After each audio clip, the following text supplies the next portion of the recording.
21 साल की उम्र में बिजनेस में फ्लॉप हुआ, 22 साल की उम्र में इलेक्शन में हारा, 24 साल की उम्र में फिर से बिजनेस में गंदी तरह फ्लॉप हुआ, 26 साल की उम्र में उसकी पत्नी की डेथ हो गई, 27 साल की उम्र में मानसिक संतुलन खो बैठा, फिर 34 साल की उम्र में कांग्रेस से चुनाव हार गया, 45 साल की उम्र में सीनेट का चुनाव हारा, 47 की उम्र में वाइस प्रेसिडेंट के इलेक्शन में हारा, 49 साल की उम्र में फिर से सीनेट का चुनाव हार गया। लेकिन साला पागल जिद्दी था ना, जो 52 साल की उम्र में अमेरिका का प्रेसिडेंट बनकर दिखाया। नाम अब्राहम लिंकन, जिसने पूरी दुनिया को गलत साबित करके बताया कि तुम कितने ही बदकिस्मत क्यों ना हो, लेकिन फिर भी तुम कर सकते हो। कैसे? जिद पालकर। पता है हम लोग जल्दी हार क्यों मान लेते हैं? क्योंकि हम लोग जरूरत से ज्यादा और वक्त से पहले भीख मांगने लगते हैं। लेकिन हम पता नहीं क्यों भूल जाते हैं कि इस भीड़ में जीतेगा वही जो धैर्य के साथ लगा रहेगा। वरना साइंस स्ट्रीम से ग्रेजुएशन करने के बाद भी पार्ट टाइम वॉचमैन की नौकरी करने वाला वो बंदा, जिसके अंदर एक एक्टिंग का कीड़ा था, जिसने सक्सेसफुल होने की नहीं बल्कि स्ट्रगल करते रहने की कसम खाई थी। क्यों?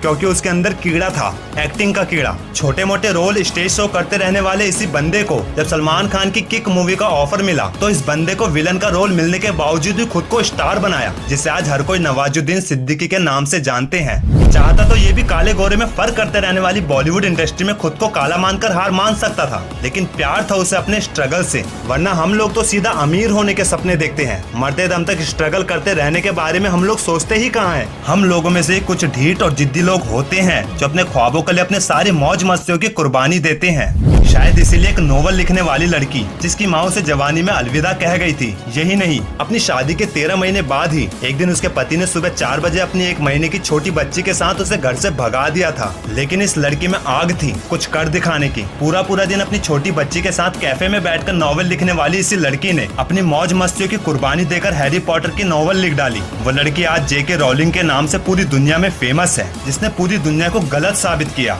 पता है गलती हौसला गिराने वाले लोगों की नहीं है, गलती हमारी सोच की है। क्योंकि हम लोग कोई काम को बीच में अधूरा तभी छोड़ते हैं जब वो अपनी सोच को नेगेटिव बना लेता है। वरना मेरा यकीन मानो, सोचने की ताकत में इतना दम है कि जो गलत को भी सही कर देती है, और इसका उल्टा सही को गलत, जिसे दुनिया किस्मत और बदकिस्मती का नाम देती है। वरना अपनी टीम इंडिया का top class bowler Jasprit Bumrah भी ओवर कराते समय यही सोचता कि वो 6 की 6 बॉलें यॉर्कर नहीं करा पाएगा तो आज वो वर्ल्ड का नंबर 1 बॉलर नहीं होता। अगर उसकी एक बॉल पर छक्का भी लग जाए तो फिर भी उसके चेहरे पर धैर्य और स्माइल रहती है, जो उसकी पॉजिटिव सोच को दिखाता है। अरे सोच बड़ी करो ना यार, आधी सफलता तो हमें तभी मिल जाएगी। ये एक 4 साल के छोटे गरीब लड़के की बड़ी सोच ही तो थी, जिसकी माँ गरीबी से मजबूर होकर अपने बच्चे को अपने अंकल आंटियों को दे दिया। उस छोटे बच्चे का वो बचपन जिसमें बच्चे बिना किसी डर के बिना किसी चिंता के खेलते कूदते हैं, अपना बचपन पूरी तरह से खो देने वाले उसी बंदे ने अपनी ग्रेजुएशन भी सेकेंड ईयर में छोड़कर कुछ बड़ा करने की सोच बना ली। आज वही लैरी एलिसन ओरेकल कंपनी का मालिक है। चाणक्य हमेशा कहते थे